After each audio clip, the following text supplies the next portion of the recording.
Hey guys, welcome back to the channel. Today we are sharing with you our complete guide to Italy train travel.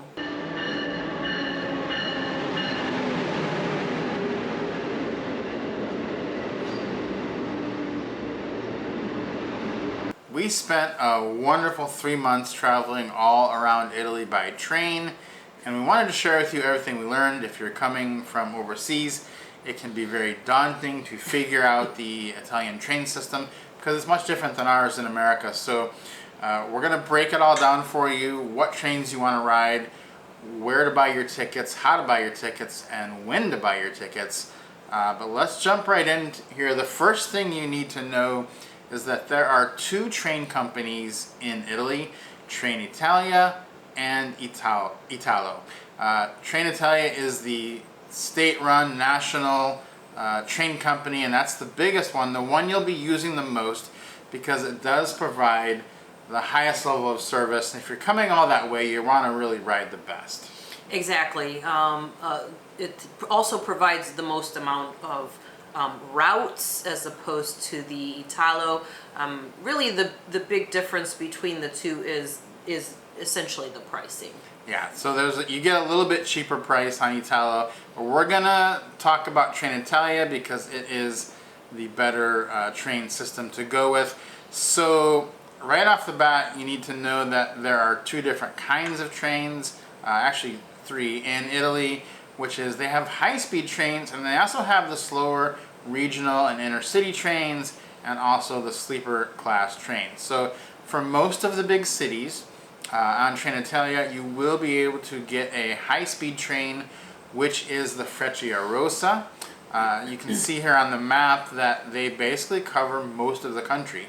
When you get off the beaten path a little bit, you may have to go down to a Frecciabianca train or a Frecciargento train.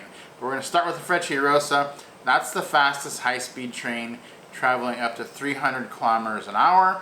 They go to all the major cities, have the highest level of service and class, and we loved pretty much all of our rides on that train.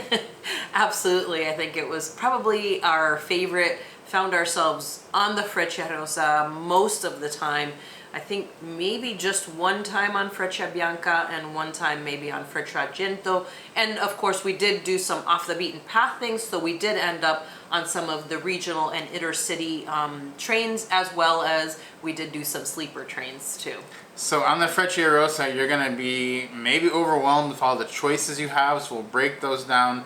The very highest level of service you can get, and not all of these choices will show up for every route, so you don't know that you're going to be able to get every single one. So if you want one of these classes and it shows up on a particular route, you might want to just grab that. But the highest level of service in Italy is the executive class on the Frecciarossa. It's an entire car, and there's only 10 seats, 10 passengers in the car. It's crazy. You feel like you're traveling in like a private jet type situation. Not only that, you got those 10 seats, you have an attendant in there just for you and for providing your meals, and in that same car they also have meeting space too, which was really kind of wild to see. You can hold a business meeting in there if you need to, close the doors. They even have a screen to do presentations, so it was really cool. But our experience in the executive class was unbelievable. The food was like 5-star restaurant. I mean, just wow. It was really incredible, and the service was just phenomenal from the attendant in that car. Yeah, they served us several meals, and we ordered stuff, and they just kept bringing us more stuff and wanted us to try everything, so it was totally worth it. Now, the executive class is pricey, I will say that. It is going to run you a couple of extra $100, but if you are going all the way like we did from America to Italy and doing a couple-week trip, do one of your rides in the executive class. You'll get that experience. Get that one time at least. We are glad we did it, and I don't think we would have wanted to have missed that.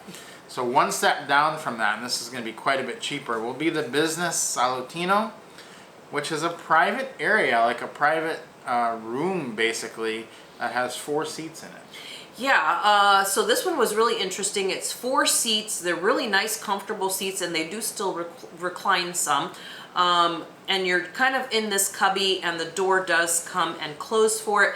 Now, the tricky part in the Business Salatino is that there are 4 seats in there, so if there's only 2 of you, someone could still book those other 2 seats. And so if there are 4 of you, that's perfect. That's the perfect room for you. But if there are just 2 like us, you spend the whole ride thinking, well, are people going to come and sit here, you know? And so you don't know if you should book seats next to each other or if you should book seats across from each other. So just kind of know that there's that little awkward possibility in the Business Salatino. Yeah, if it's just 2 people, I would recommend just coming down to the next class down, which is going to be cheaper, and you won't have that kind of awkward possibility, which is just regular business class, which gives you wide leather seats, drinks and snacks, and is very comfortable. Tons of room in these business train cars. We love the business class. Yeah, the business class was really nice. There is extra room even in there for luggage too, because there's less seats than the regular.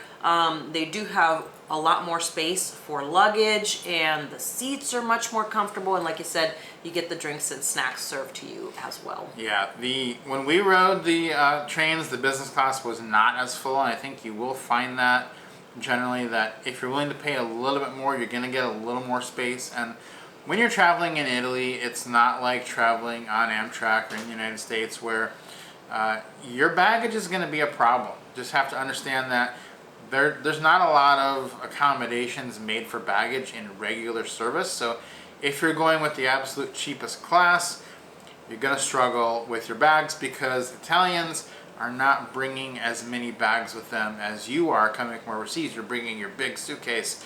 They're all bringing little roller bags or carry bags, and they just keep them with them. So you're going to have to find space. Now, that's one of the big things about upgrading to one of these higher classes is you're going to easily find space for your luggage. So the next class, which is the same as business class in price, is business quiet. It's just going to be the same as business, but it's going to be quiet. And it really is quiet. I remember walking through there during one of our rides just to move my legs a little bit, and you couldn't hear a peep. It was the only car that was completely silent, no one talking. So if you plan on, making phone calls or trying to work on something, that requires some sound, do not book this one because the conductor will come around and will say something to you. So they are fairly strict about the quiet level in the business quiet. Next class down is going to be premium, which is basically touted as just extra room for luggage. And this is the lowest class we would recommend going with because you do want that extra space for your luggage. It is going to be a little, again, less crowded because if someone's just riding from one place to another and they're not bringing anything with them, like a local person, they're just going to take the standard ticket, and the standard is going to be very crowded on most of these trains. So you'll want to go with the premium. It's not very much more. We just went ahead and sprung for that. We actually mostly rode business class because it really wasn't that much more compared to what we're used to paying in the States for tickets.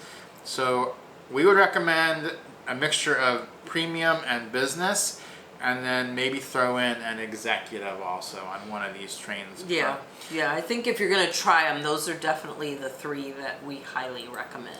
Then the lowest class, which is the base class, is just standard class, and it's going to be the cheapest, but also the most crowded and the least amount of space available. So we have seen people struggling mightily in standard class to find the place. They just end up standing with their bags because they can't do anything. You want to avoid that situation. Just go for the premium is our advice to you. Yeah. Now there is a lounge situation with this line, and you do get lounge access to the Freccia lounge with executive or business Salatino. So those are the perks with that. And we had a good time in the lounge. We did. The lounge was really nice, and the platforms and just the general train area is so hustly and bustly. It just kind of, you're on edge. But the nice thing about having access to the lounge is you're in that little quiet room, and you can have some snacks and sit quietly. And when it's your train's turn, they'll show you on the board what platform you need to go to. And it's a smaller board, so it's easier to figure out than if you're looking at the big board, which we'll talk about later. But it really is quite nice to have access to that lounge. Yeah, now we also bought access to the lounge in Milan. You can walk up to some of the lounges and pay for it, because one thing you'll notice is that most Italians show up to their train, 20 minutes before the train leaves, because they know what they're doing. So there's really nowhere to sit in the train stations. And if you have a couple hour, 4 hour, 5 hour layover in one of these stations, have all your bags with you, you're gonna probably be standing that entire time. And we were just like at a point where we were tired, and we were like, we're not gonna do this. We walked up to the lounge. Sure enough, I think they had a special. It was 2 for 1, 20 euros, and we got lounge access for both of us. So check in on that if you have a long layover. Yeah, definitely. Then they only do that obviously when they have enough space. So if it's really full, they're not going to sell tickets to it. But for the most part, because of what Rob said, a lot of the locals just arrive in time for their train, so they're not going to be standing around. It's mostly just people who had to leave their hotels and are sitting around waiting for their afternoon train, or they have a long layover in between cities. The next train class down after the Frecciarossa is the Frecciargento. It is going to serve not quite as big of an area, and it'll go 250 kilometers an hour, kind of a mixture of high speed and regional.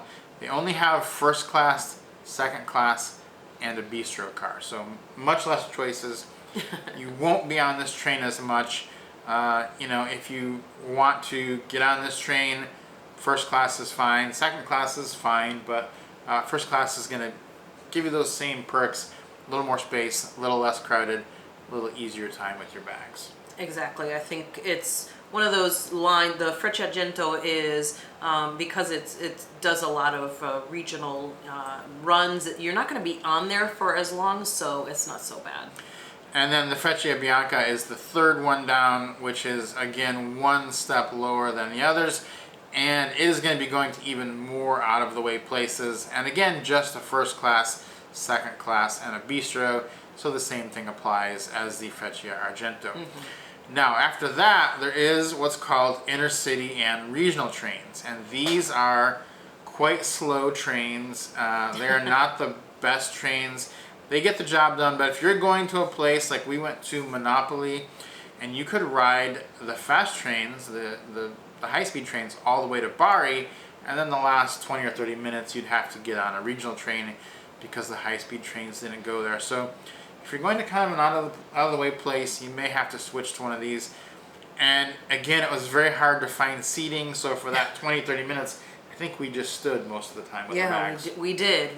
You just kind of straddle the bag to keep it from rolling around on the train, because it does have quite a bit of movement in it, but a lot of times you will just end up standing because on these trains it's a lot of people moving in between those cities. Yeah, and there's really no place on these trains. There's no luggage racks. There's no... it's kind of awkward when you get on with big bags on a regional train. You're going to struggle with that. So I don't recommend booking a lot of regional trains to try to save money or anything. You're going to waste a lot of time to trying to do that. So now that we know what train we want to ride, how do you get the tickets? And that's the big question. Yeah. There's a few ways you can do that. First is right through Trenitalia. That's probably the hardest way to do it. The way we recommend, and we'll have a link to them in the description, is to go through Italia Rail, which is a company that is set up to sell Trenitalia tickets for them to foreigners. And there's a couple of reasons why this is super important. The first is that when you go on the Trenitalia website, if you try to buy through them, you're going to need to know some Italian. And even if you can figure that out, you're going to need to know what the names of the cities are in Italian. So for instance, on the Trenitalia website, Florence is not Florence. If you type in Florence, they won't know what you're talking about. You have to type in Firenze, which is what the Italian word for Florence is to us. So it gets very confusing very quickly because you basically have to do this in Italian, whereas on the Italia Rail website, if you type in Florence, it'll just pop up Florence, because this website is made for English speakers, Americans, so it's going to be way easier to navigate.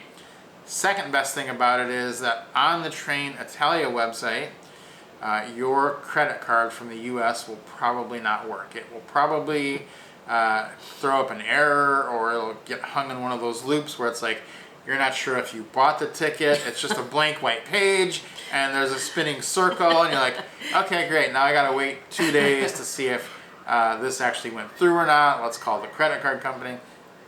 It's a mess. So Italia Rail is just made specifically for US and overseas people, and our US credit cards will work from the US, so that is a huge benefit to using that one. Now for this, there's basically like a $5 charge, upcharge on each ticket, but totally worth the cost. Oh, 100% worth, the headache of the issues with the translation on the Trenitalia site, and just the possibility of, like you said, the card not working and, hanging in limbo. Do I have tickets? Do I not have tickets? And all that kind of stuff. So definitely worth the $5 charge. Yeah, and when you get your tickets from Italia Rail, they will put it right on your phone. You'll get it's a code that you get, and you just walk onto the train. You show that to the person at the gate if there is one. Usually there's not. But then you get on the train and the conductor will come through. He'll look at your phone, scan it, and you're good to go. Could not be easier system. Yeah, we've had zero problems with it ever, so it's really nice and super easy to use. Now the next train company, Italo, which is only really doing high-speed trains. They're a private company. They're going to serve the big cities. It'll be a little bit cheaper, but you're not going to get things like that executive class or that business Salatino, stuff like that. They do have a couple nice things. We'll quickly go through their classes here. But they have Club Executive, which gets you access to the lounge, bigger seats, and faster boarding. They have a Prima class, which gets you faster boarding and free snacks, and then a Comfort class, which gets you more legroom, and then a Smart class, which is basically just the cheapest class that they have. So, you do save a few bucks, but I think you do miss out on some of that Italian train experience by going with Italo. There may be a time when you need it, or the Trenitalia is sold out, and that's fine, but otherwise, we just stick with Trenitalia. Absolutely. I think, like we said earlier, this was the big difference between the two, is mostly the pricing and some of the routes too, because Italo being mostly just the high-speed trains, they're mostly going to be to the big cities, but don't be lured by that little bit lower price. Definitely Trenitalia is going to be your better way to go and more options to get you there. Let's talk about sleeper trains now, because it's a big part of the experience in Italy. And we absolutely love the sleeper trains we went on. Absolutely love sleeper trains. Of course, we love sleeper trains. If you watch our channel, we love trains, and sleeper trains are definitely our favorite. And we couldn't leave that off the list, but Italy offers some incredible sleeper train experiences that you can't get anywhere else. So definitely put some of these on your list. Yeah, these are called intercity notte trains, notte for night. And so when you book these, you can book these also on Italia Rail. That's what we would do. It's going to be way easier, because they're going to explain to you on Italia Rail what each thing means, like what the room is that you're getting. It's important to get that description. Yeah. We're going to give it to you now, but when you're booking it, you want to make sure. And one tip for the sleeper trains on Italia Rail is they're not necessarily marked sleeper train. They'll just be marked, once you pick the route, intercity notte. But you want to look for trains that start in the evening, so like maybe 20 or 2100 hours, and then end in the morning, so like 0900, but are direct trains. So there will be some that say, one connection, that's not going to be a sleeper train because that's going to be you're sleeping in a station with that one connection. You want a direct train that starts in the evening and ends in the morning. And then when you click on that one, you'll see that it says Intercity Notte. And it'll give you the options. So the options you have are, you can get a one-person cabin, a two-person cabin, or a four-person shared cabin, or a four-person shared women's cabin. And then they also have a pretty upgraded Notte Excelsior Doppio cabin, which was for two people.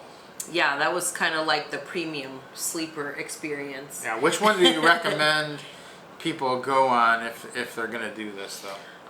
Well, if it's two of you, I would do the two-person for sure, because that way you don't have to share with someone that you don't know. Because just like we were talking earlier about like the executive Salutino or the business Salutino, you could be in with people that you don't know, and I mean, you could have the whole thing to yourself, but you also could be with people that you don't know. And in a foreign country, you're just like, I don't know. You know, they may not even speak English. Who knows? You may be best friends. So you could try it if you're into that. But for the most part, you know, you're going to be sleeping. So you don't really know what you're up against. So better, I think, in my opinion, is better to go with the two-person room. And then you're not going to have any problems whatsoever. And on that one, on the Notte, the Intercity Notte Excelsior Doppio, you do get your own bathroom, which is the difference between it and just the two-person one. It was really kind of nice to have that. But if you're going and you want it for the experience, then you can go for just the two-person, which I think is what's the best recommendation. Yeah. Now we do need to point out that unlike trains at home, there really isn't a lot of food service on these trains, so bring some snacks with you. You'll want to buy a sandwich in the station for at night or something. There will be a breakfast. It'll be a light breakfast in the morning, so you can count on that. But otherwise, definitely bring some food with you. There is a route that goes, we took it from Milan to Palermo, and this is probably one of the coolest routes you can do on an overnight train, because when you get down to Sicily, they actually load the train onto a ferry, and you make a ferry crossing over the water, and then they unload the train once you get to Sicily. So check that one out if you haven't heard or seen about that. It is pretty cool. It is actually probably, I would say, the coolest train experience we've ever had. It was kind of mind-boggling. I was thinking, how are we going to cross the water? They must have some sort of a, underwater track like the Eurostar or something, or maybe it crosses on the bridge. No. The thought that they load this onto a ferry, and then you can walk around. You can get off the train while it's off on the ferry, walk around on the ferry. They have great nice seating inside the ferry if you want to be inside, but you could walk around outside too, and you can actually look down and see the trains on the ferry from up above, and then you can also look out and enjoy the scenery. It's a gorgeous crossing to get to Sicily. So if this is something that you have time for, even if you don't, make time for this trip, because it's incredible. Plus Sicily is an incredible experience too. Yeah, and then as far as when to book, you want to book these as early as possible for the high-speed routes. The local routes, like we went, say, Florence to Lucca for a day trip, you can walk up usually and just get those tickets 30 minutes beforehand, and we did that oftentimes with no problem. It gives you a little bit of flexibility, but when you're kind of getting from major city to major city, and you're using the Frecciarossa, you do want to book those as quickly as possible. Now, on the local trains, remember, you do need to validate your tickets. If you don't, you're going to get in trouble, you're going to get fined. When you buy your ticket, they're good for any of the trains that day, so you need to put your ticket in the validation machine, have it stamped, and then you're good to go. On your high-speed trains that you buy through Italo, you will not need to validate them, because they're basically for that one train. You have an assigned seat, and they're going to scan it right when you get on board. So these can basically be booked 4 months in advance, and so when you're getting ready to go and you're 4 months away from your time, start booking your high-speed tickets. Yeah, exactly. And as Rob was mentioning, the assigned seats, you do generally have an assigned seat. Sit in that seat. Don't be tempted by the fact that if you get on the train and it's completely empty, oh, we can each get a whole row to ourselves. It doesn't work that way. Those seats are also assigned to somebody else. I've seen people get on the wrong train car, the right seat, but the wrong train car, and sets off an entire mess, and the conductors get really upset when you do that, because it does make a big mess for everybody. They're having to shift you and your things to another car. So make sure you're paying attention. The numbers are very easy to find right outside the door. Pay attention to those. And then again, pay attention to the seat that you're sitting in. Make sure you're in the right train car and in the right seat. Yeah, and then you will also want to make sure you're on the right train. You're on the right platform. So there's going to be a big board outside all the trains. It'll tell you which platform number you go to, and the mistake people make is that they look at the city names, and there's going to be a lot of trains going to the same city, and it's going to maybe not even have your stop on there, because it's going to throw up the last station on that city. So if you're getting off before the last station, your train may say a different city than what you're going to. So you can't look at the city name, you look at the train number on your ticket. There'll be a number like 9437.